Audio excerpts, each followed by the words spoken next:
শিব পুজোর সময় এই 4টি জিনিস কখনো নিবেদন করবেন না, তাতে খুব রেগে যান মহেশ্বর। ফাল্গুন মাসের কৃষ্ণপক্ষের চতুর্দশী অর্থাৎ আগামী 8ই মার্চ পালিত হবে মহাশিবরাত্রি।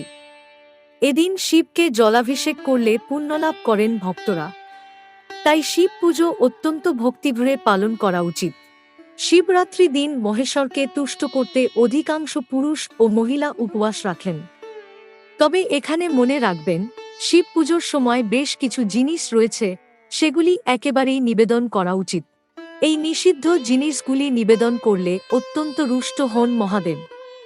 শিবরাত্রির দিনে ভগবান শিব ও দেবী পার্বতীকে একসঙ্গে পুজো করা হয় ও আশীর্বাদ পেতে উপবাস পালন করা হয়। এদিনে শিব পার্বতীর উপাসনা করলে ভক্তের জীবনে অপরিমেয় আশীর্বাদ বর্ষিত হয়। তাই সচেতনভাবে পুজো করার সময় কোন কোন জিনিস একেবারেই রাখবেন না। হলুদ।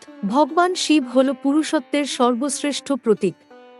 তাই মহিলাদের স্পর্শ করা এমন দ্রব্য নিবেদন করা উচিত নয়। সেই উপাদানগুলি দেওয়া উচিত যাতে কোনো মেলি স্পর্শ নেই, এগুলিকেও মহিলা দেবতাদের উপাসনার জন্য ব্যবহার করা উচিত নয়।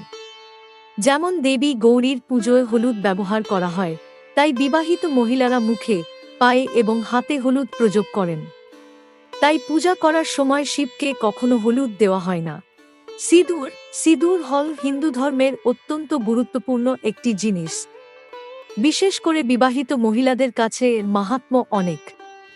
হিন্দু দেবদেবীর কপালে ও সিঁথিতেও সিঁদুরের দেখা মেলে। সিঁদুর সাধারণত মহিলাদের একটি বিশেষ দ্রব্য, যা স্বামীর দীর্ঘায়ু কামনার জন্য সিঁথিতে দেওয়া হয়। শিবলিঙ্গে কখনো সিঁদুর ব্যবহার করা হয় না। সাধারণত চন্দনের পেস্ট দিয়ে তিলক ও গোটা শিবলিঙ্গে প্রলেপ দেওয়া হয়। সিঁদুর ব্যবহার করলে অত্যন্ত রুষ্ট হন মহাদেব। শঙ্খ।